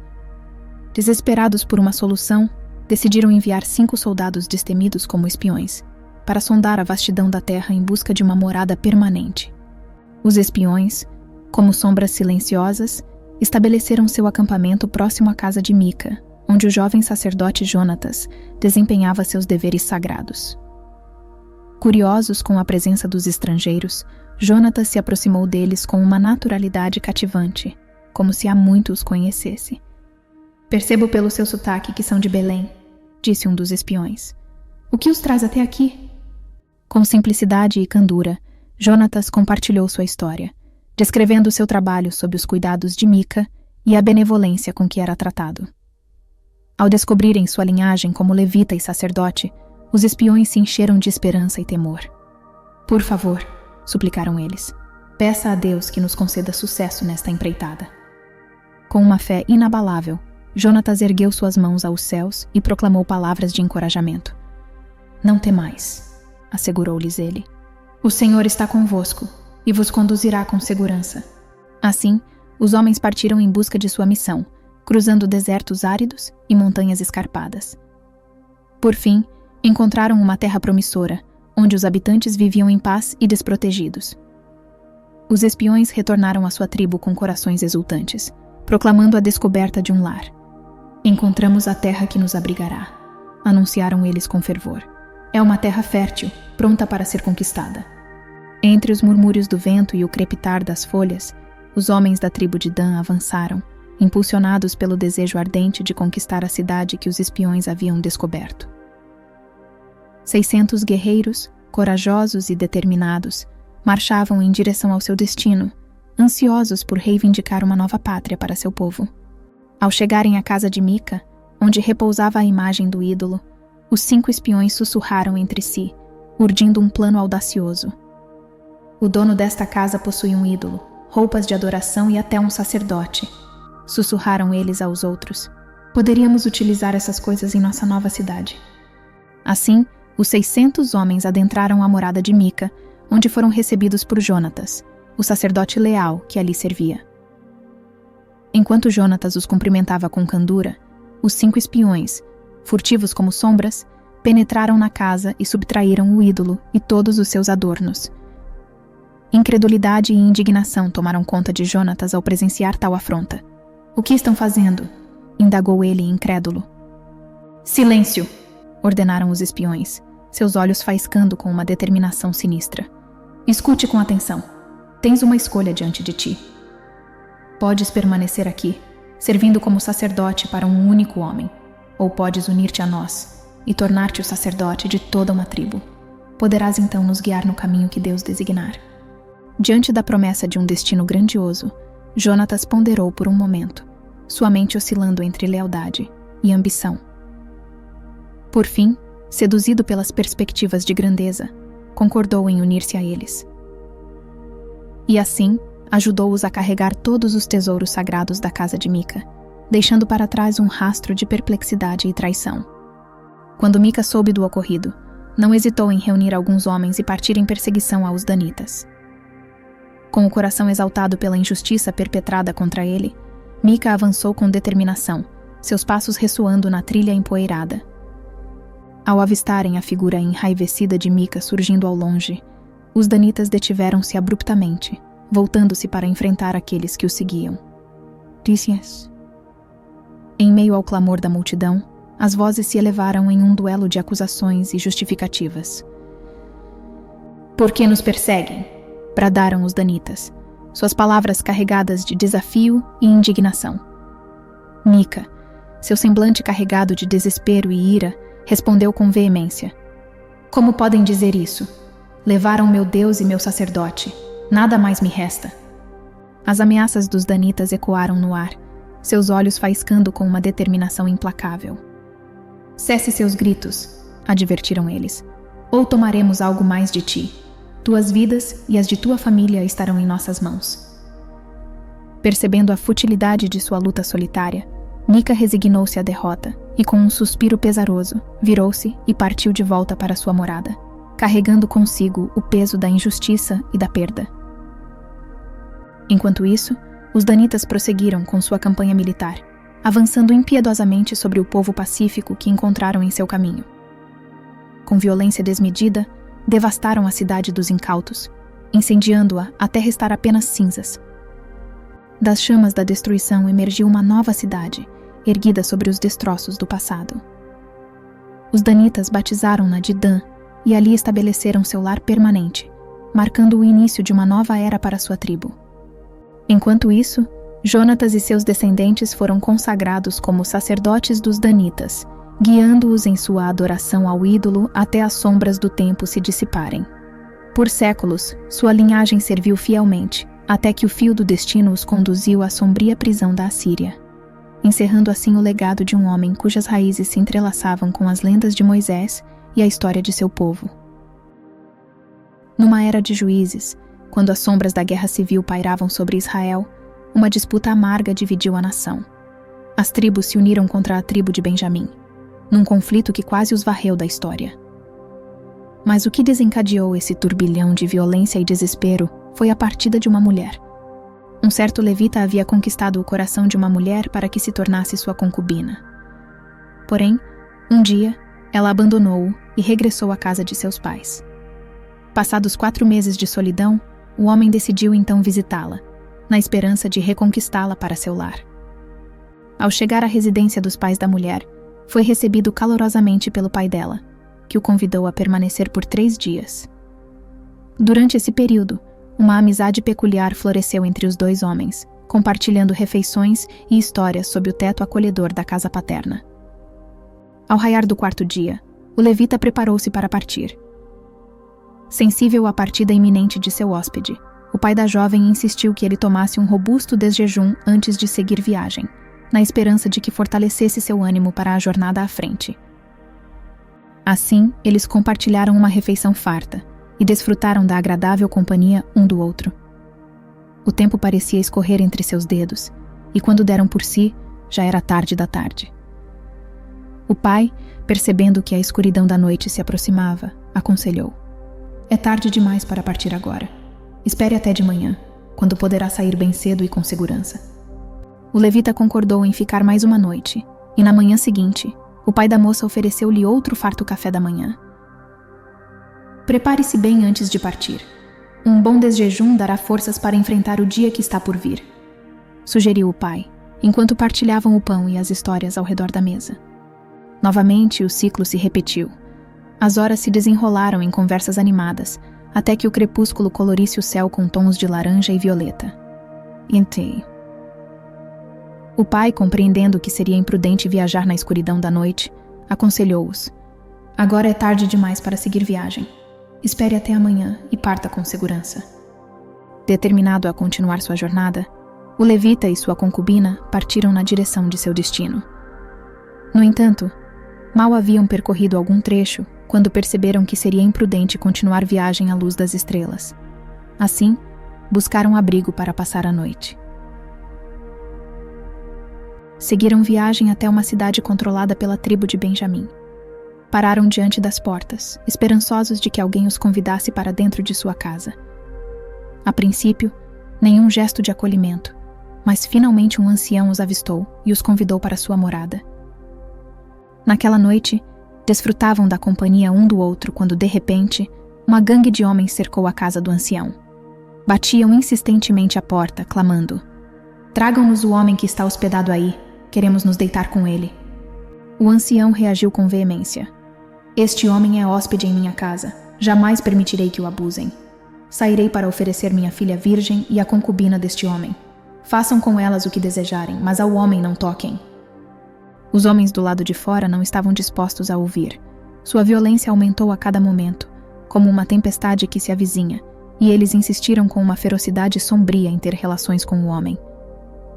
Ouviam-se os golpes pesados contra a porta, cada batida ecoando como trovões na escuridão da noite.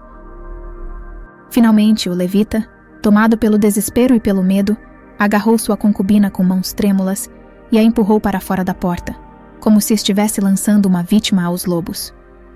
A mulher, silenciosa e trêmula, foi arrastada para a escuridão, para a voracidade daqueles que não reconheciam limites.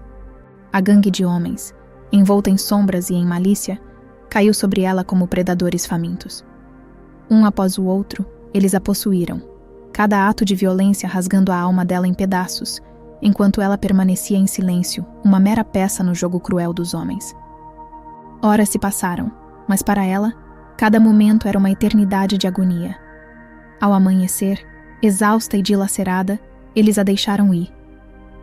Mal conseguindo se arrastar de volta para a casa, ela colapsou no limiar da porta, um espectro da tragédia que havia enfrentado.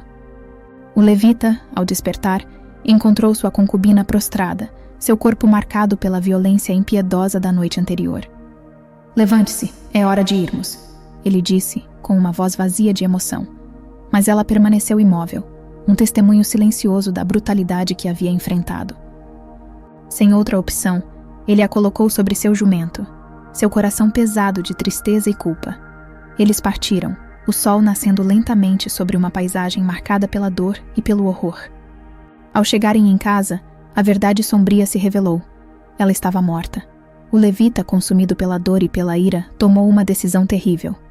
Cortou o corpo de sua concubina em 12 partes, uma para cada tribo de Israel, uma grotesca manifestação de sua indignação e desespero. A notícia da atrocidade espalhou-se como fogo em uma floresta seca, incendiando os corações e mentes de todos os que a ouviam.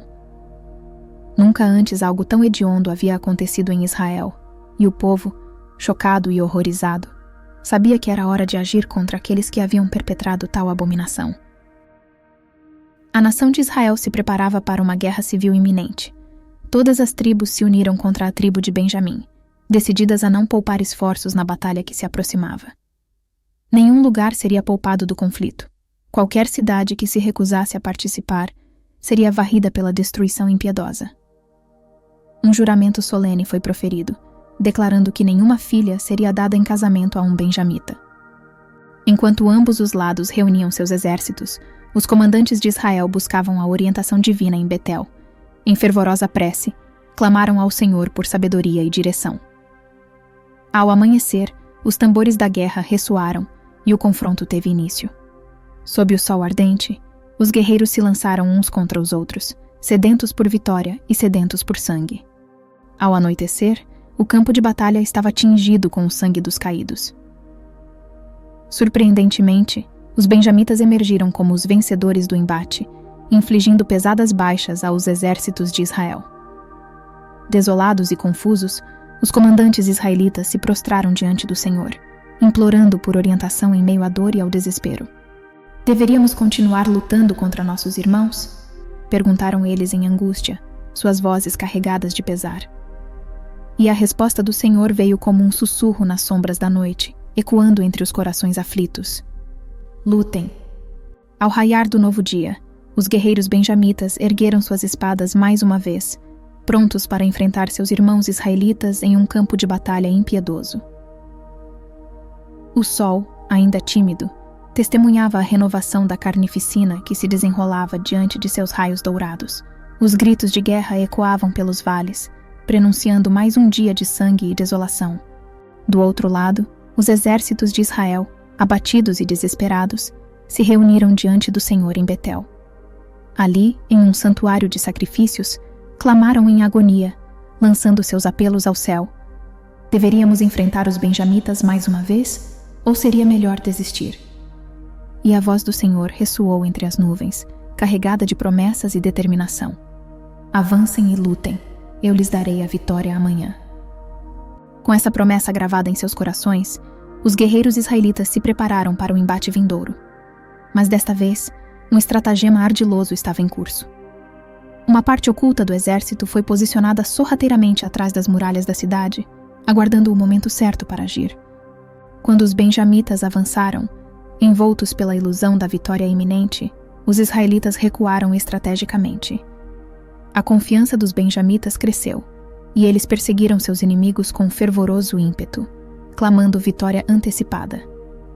Entretanto, enquanto os olhos dos benjamitas se fixavam na perseguição dos israelitas, a cidade indefesa foi subitamente invadida. Os guerreiros ocultos emergiram das sombras como espectros da morte, aniquilando tudo em seu caminho, enquanto o clamor da batalha ecoava pelas ruas agora tomadas pelo caos. Quando a fumaça negra se ergueu dos escombros da cidade, tanto os exércitos de Israel quanto os benjamitas compreenderam a terrível verdade. Haviam sido ludibriados, enganados por um estratagema engenhoso que os conduziu à beira da ruína.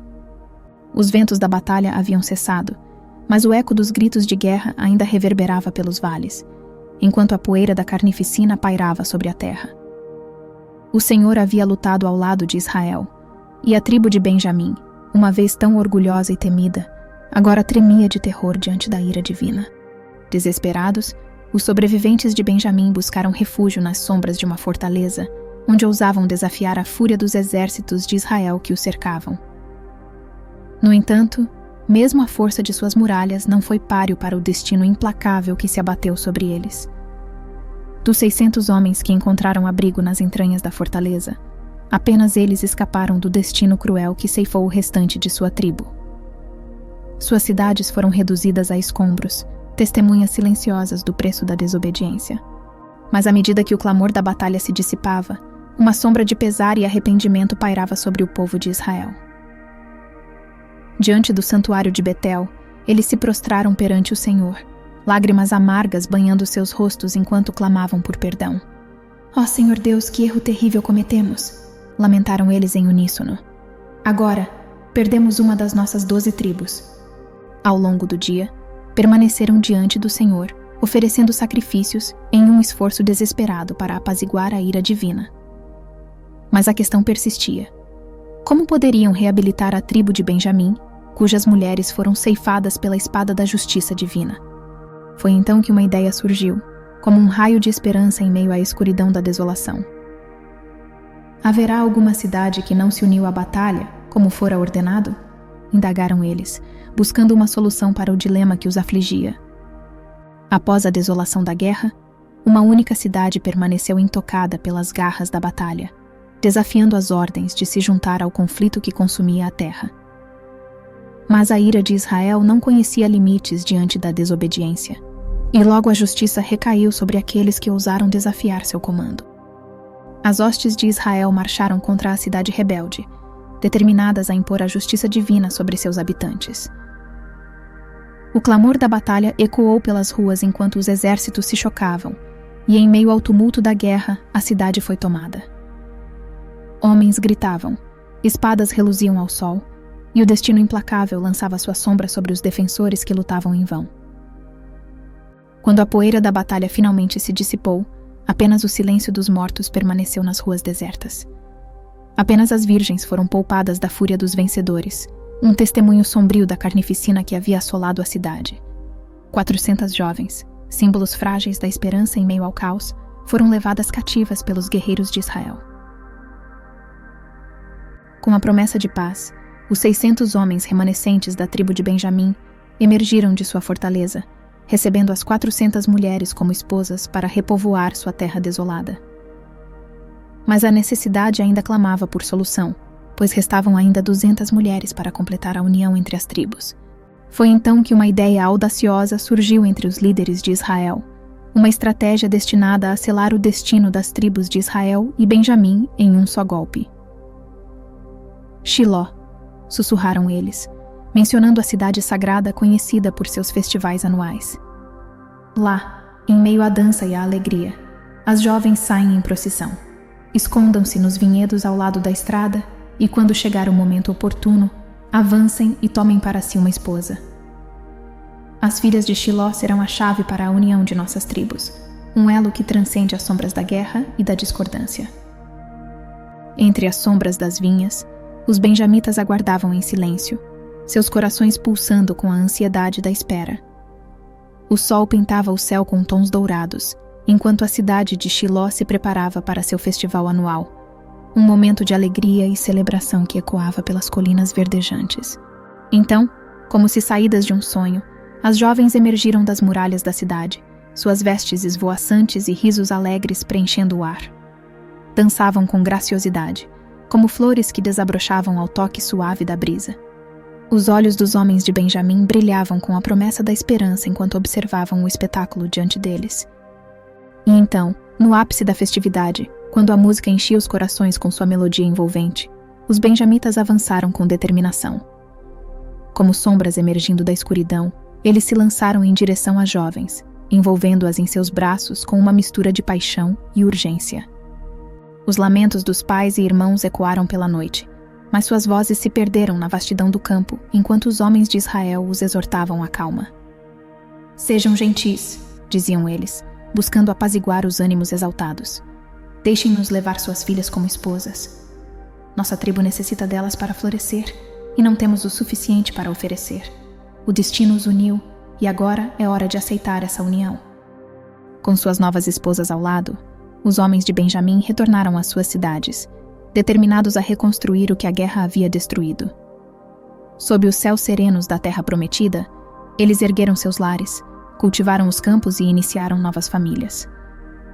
Mais uma vez, a paz reinava sobre a terra, e a esperança florescia nos corações daqueles que haviam enfrentado as sombras da guerra e emergido para a luz da reconciliação.